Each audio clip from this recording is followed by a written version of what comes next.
ክብደት መቀነስ የሚባል ነገር ሮንግ ኮንሰፕት እንደሆነ ክብደት መቀነስ አስፈላጊ ነው። ግን ምናችንን ነው የቀነስነው?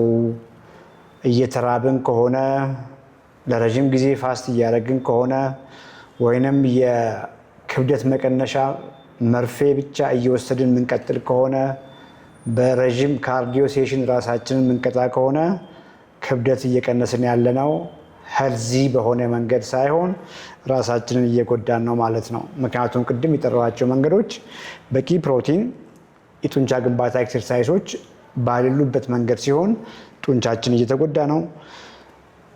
ፋታችንን እየቀነሰ ቢሆንም በበቂ መጠን አይቀንስም፣ ዘላቂ አይሆንም። ከጊዜ በኋላ ይርበንና ተመልሰን መብላት እንጀምራለን። መብላት ስንጀምር ደግሞ ከመጀመሪያው በላይ በጣም እንፋፋለን። ምክንያቱም ሮንግ በሆነ መንገድ ስትሄዱ ጡንቻችሁ የተጎዳ ነው የሚሄደው። ጡንቻ የተጎዳ ሲሄድ ደግሞ ሜታቦሊዝም ሰፈር እያደረገ ነበር ማለት ነው።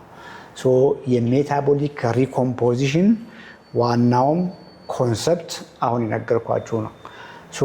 እነዚህ ሜታቦሊክ ህመሞች የምንላቸው ልክ ግራጁዋሊ ቀስ በቀስ ልክ በሽታ እየባሰ ስመጣ የሚከሰቱ የኢንሱሊን ሬዚስታንስ መሰላል እንጂ የተለያዩ ነገሮች እንዳልሆኑ በደንብ ግንዛቤ አግኝታችኋል።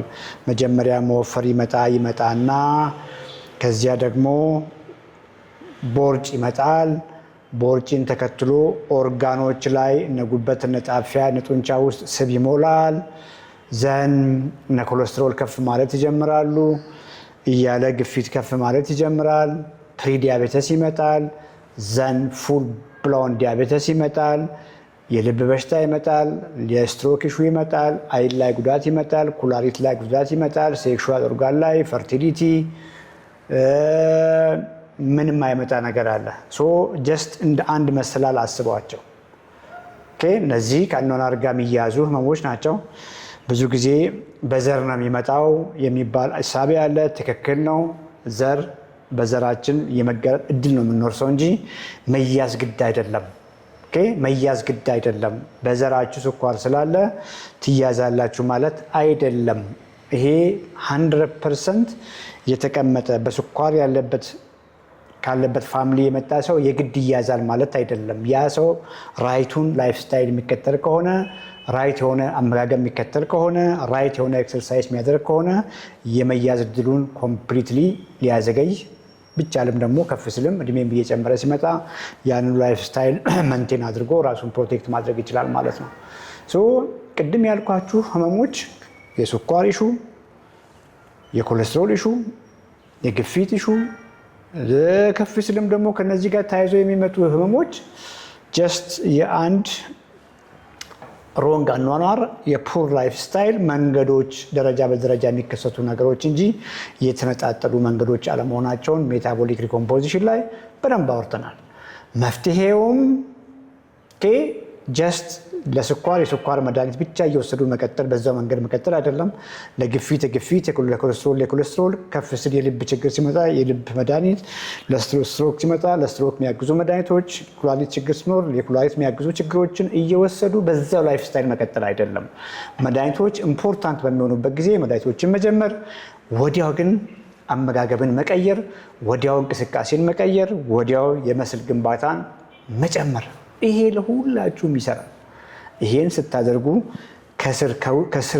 ከስሩ ሩት ኮዝ ከስሩ ህመሞችን መቀልበስ ውስጥ ስለምትገቡ ከውስጥ እየዳናችሁ ቦርጫችሁ እየቀነሰ ጡንቻችሁ እየተገነባ ሰውነታችሁ ኢነርጂ እያገኘ እንቅልፋችሁም እየተሻሻለ ስለሚመጣ ግፊት መድኃኒት ላይ ካላችሁ የግፊት መድኃኒት እየቀነሳችሁ ማቆም ሊመጣ ይችላል። የስኳር መድኃኒትም ብዙዎች ላይ ሁሉም ላይ ላንን እንችላለን እየተቀነሰ ሊቆም ይችላል ማለት ነው። ብዙ ኢምፕሩቭመንት ይመጣል። ይሄ ነው ቤዚክ የሜታቦሊክ ሪኮምፕ ኮንሰፕት። እንግዲህ ጤናችሁን አሁን ከዚህ በኋላ ግራ መጋባት ያለ አይመስለኝም። እውነት ለመናገር ምናልባትም ሄልዝ እንደ ላይፍ ስታይል ከስኳር ጋር ከግፊት ጋር ከውፍረት ጋር ብቻ አድርጋችሁ አታስቡ። ከዚህ ውጭ የሚመስሏችሁ ከዚህ ውጭ ማያዝ የሚመስሏችሁ ብዙ ነገሮች አሁን ያሉ ጥናቶች ብዙዎቹ ከዚህ ከሜታቦሊዝም ጋር ከላይፍ ስታይል ጋር እንደሚያያዙ እያረጋገጡ ነው። ክሊር ነው። እኛ በራሳችንም ህይወት የምናየው ይሄንን ነው።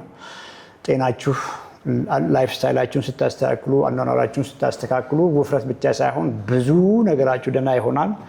ይህም ፕሮግራም ከመጀመሪያው ጀምሮ የምትከታተሉና ላይፍ ስታይላችሁን ስትቀይሩ ፈጽሞ የማይያዙ የሚመስሉ ነገሮች እንደተሻሻሉላችሁ አይ ቲንክ ብዙዎቻችሁ ታውቃላችሁ ብዬ አስባለሁ። ይሄ ለጀነራል ሄልዝ ነው። ሄልዝ እንደ ላይፍ ስታይል ለሚቀጥሉት 100 ሴሽኖች ይቀጥላል። ለአንዳንድ ሰዓት ከፍ ስል ማክሲመም ለ1 ሰዓት ተኩል ነው የምንገባው።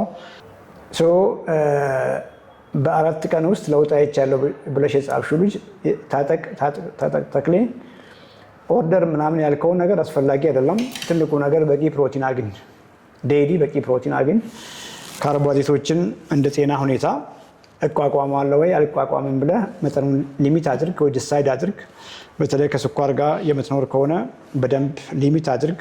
ከዛ ውጭ ሌላ ኢሹ ካለ ግን እስከ 100 ግራም ካርብ ምግብ ላይ መጨመር ትችላለህ። ከዛ ውጭ ደግሞ ወክ አድርግ። ከዛ ውጭ ደግሞ የጡንቻ ስፖርት ስራ፣ እንቅልፍ ላይ ስራ። ሲምፕል አድርገው።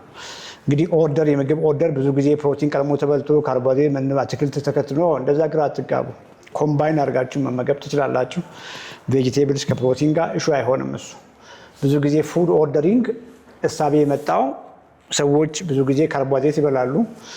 ያን ከካርቦሃይድሬት የመጣውን ስኳር እንዴት ቶሎ ወደ ሰውነታችን እንዳይቀየር እንዴት እናርግ ነው። ስለዚህ መጀመሪያ አትክልት ብንበላ፣ ከዚያ ደግሞ ፕሮቲንና ፋት ብንበላና መጨረሻ ላይ ዳቦ እንጀራ ብንበላ የሚል እሳቤ ከዛ ነው የመጣውና አሁን በምናወራው መንገድ አስሎንጋስ በቀን የሚያስፈልጋችሁም በቂ ፕሮቲን እያገኛችሁ እስከሆነ ድረስ አትክልቶችን በማንኛውም ጊዜ ከምግብ በፊት ብላችሁ የምትጨነቁበት ምክንያት የለም። በማንኛውም ጊዜ መመገብ ትችላላችሁ። ስ ፉድ ኦርደሪንግ ያን ያክል ክሪቲካል ኮንሰፕት አይደለም። ከዚህ በኋላ ነገሮች ክሊርሊ እንዲሄዱ አሁን ባወራነው መንገድ አንደርስታንድ አድርጉ። ካሳሁን ፍሮም ቴክሳስ በጣም አመሰግናለሁ። ተስፋዝጊ የሚባል ወንድም አለን እዛ ቴክሳስ ላይ ሜይ ቢ አዶን ነው ካወቀው። ተስፋዝጊ በፊት የሻምፒዮንስ አባል የነበረ በብዙ መልኩ የእኛን ኮርስ ሰፖርት ሲያደርግ የነበረ ነው። ተስፋዝጊ ባለህበት ሰላም ብያለሁ። ቴክሳስ ነዋሪ ነው። ታጠቅ ኦኬ ዶክተር ዩ ዶንት ኒድ ፔሸንት ዩ ሪቫይዝድ አወር ካልቸራል ዳየት ሲስተም ኢት ዊል ስቴይ ፎር ሴንቸሪ። ዋው በጣም አመሰግናለሁ። ለሰሙኝ ነው እንግዲህ ለሰሙኝ ሰዎች ይሰራል፣ ምንም ጥያቄ የለውም። ግን አሁንም ዝም አንልም። በየቀኑ ጮኸን እንኳን ቢሆን በተለያየ ሶሻል ሚዲያ ሰዎችን ለመለወጥ እየሞከርን ነው። በጣም አመሰግናለሁ። በውስጥ ኮሚኒኬት አድርገንና እናግዛለን። ትልቁ ነገር በተለይ ስትጀምሩ በቂ ፕሮቲን ፎከስ አድርጋችሁ ከጀመራችሁ ፌል አታደርጉም። በቂ ፕሮቲን 2 እንቁላል 3 እንቁላል መብላት አይደለም። በቂ ፕሮቲን ቅድም እንደገባችሁ ልጅ ትንሽዬ ቱና በብዙ ሩዝ መመገብ አይደለም። በእርግጥ በቂ ፕሮቲን ፍርፍር አይደለም፣ ወንጀራም በእንጀራ አይደለም። ቤስት የፕሮቲን ሶርሶች አኒማል ሶርሶች ናቸው። እነ ስጋን ቀይ ይሁን ጮማ አትብሉ፣ እነ አሳን እነ ቺክንን እነዚህን በበቂ መጠን ተመገቡ። ካርቦሃይድሬቶችን ኳሊቲ ብለን የምንላቸውን ሆል የሆኑትን ናቹራል የሆኑ ፕሮሰስ ያልተደረጉ ካርቦሃይድሬቶች ላይ ፎከስ አድርጉ። እና አትክልቶች እና ፍራፍሬዎች እና ስራስሬዎች እነ ድንች፣ ስኳር ድንች ናቸው። ሆል ግሬኖችን ይጨምራል። እነ ጥራጥሬዎችም ኩክ የተደረጉ የተቀቀሉ ሆኖ ፋት ሳይገባባቸው በጣም ይሰራሉ። እነዚህ በሙሉ ሄልዚ ካርብ ናቸው። ሄልዚ ፋቶች እነ ተልባ፣ እነ ቺያሲድ፣ የውቅያኖስ አሳ፣ ሰርዲን፣ ሳልመን ከዛ ውጭም ደግሞ ነቶች ናቸው። እነ ኦቾሎኒ ዘሮች፣ እነ አልመንድ፣ እነ ፒስታሾ ሳይበዙ በትንሹ ማለት ነው። እነዚህም በሙሉ ጆይን ኮምባይን አድርጋችሁ በደንብ እንጆይ ማድረግ ይቻላል። አጀማመራችሁን አታበላሹ። ትልቁ ፌል የምታደርጉት ምግባችሁ ላይ በቂ ፕሮቲን ማታደርጉ ከሆነ ነው። ሌላው በየጊዜው እንደ ለውጣችሁ ብዙ ነገር መጨመር መቀነስ ይኖራል። መጀመሪያ የጀመራችሁት ፕሮቲን በዛ ላይ ቀጥል ይችላል። ከጊዜ በኋላ እንደ የኤክሰርሳይዝ ሁኔታችሁ ፕሮቲኑን ከፍ ዝቅ ማድረግ ሊኖር ይችላል። ካርቦሃይድሬቶችን ደግሞ እንደየ አክቲቪቲያችሁ ከጊዜ በኋላ እየጨመራችሁ መሄድ ይጠይቃል። ፋት እንኳን ብዙም በተለይ ዘይቶችን ከገደባችሁ፣ ቅቤ ከገደባችሁ ሌሎች ናቹራል ፋቶችን ኢን ሞዴሬሽን መጨመር ይቻላል እና አቮካዶን ሳታበዙ ማለት ነው። ቢኮዝ አንዳንዶች አሁን አቮካዶ ለዌት ሎስ ብሎ ያስቡና ብዙ አቮካዶ ይበላሉ። አቮካዶ ሄልዚ ፋት አለው፣ አት ዘ ሴም ታይም በቂ ፕሮቲን የለውም፣ ከፍተኛ የሆነ ፋት ነው ያለው እና አቮካዶ በብዛት እየተበላ ዌይት ሎስ ማድረግ ከባድ ነው። ኦቾሎኒ ሲበላ ደስ ይላል። አልመንድ ሲበላ ደስ ይላል። እነ ፒስታሾ፣ እነዚህ በሙሉ የኦቾሎኒ ዘሮች ደስ ይላሉ። ከመጠን በላይ ግን መበላት አይችሉም። አንድ ጭብጦ ራሱ ብዙ ካሎሪ ነው ያለው እና እነዚህ በሞዴሬሽን በትንሽ ፍሬ የሚበሉ ነገሮች ናቸው። እቺ ልጅ አልጨረሰችም መሰለኝ አሁን የጀመረችው እና አስገቢያት መቅደስ ፍቅር ድጋሚ አስገቢያት። በዚያ መልክ አንደርስታንድ አድርጉ። ፍቅር ሌላ ሰው አስገቢልኝ። ምንገባው ለ1 ሰዓት ነው። 100 ሴሽን ነው ዛሬ የጀመርነው። ሄልዝ ኤንድ ላይፍ ስታይል ሄልዝ ኤንድ ላይፍ ስታይል ዛሬ የጀመርነው ፕሮግራም ነው። HLC ኮመንት ላይ ጻፉ። HLC ሄልዝ ኤንድ ላይፍ ስታይል አኗኗርና ጤና። አኗኗር ላይ ፐርፌክት ብቻ ሆኑ። ሰውነታችሁ ጤናችሁን ራሱ ይነግራችኋል። አኗኗር ላይ ኬርለስ ሆኑ።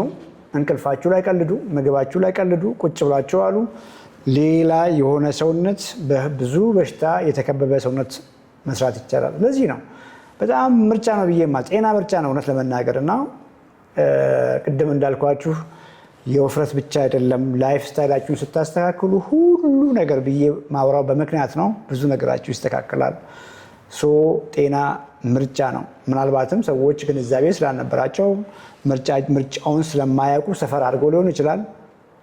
ሃይማኖኝ የምናወራው መንገድ ቤስት ምርጫ ነው። ቤስት ምርጫ ነው። ቢኮዝ ዝም ብለን አይደለም የምናወራው። በጣም የተለፋበት እስከ መጨረሻው ድረስ ዲግ አድርገን ቆፍረን ነው እንግዲህ ሰዎች ኢዚሊ አንደርስታንድ እንዲያደርጉ ወደ መሬት እያመጣን ያለ ነው።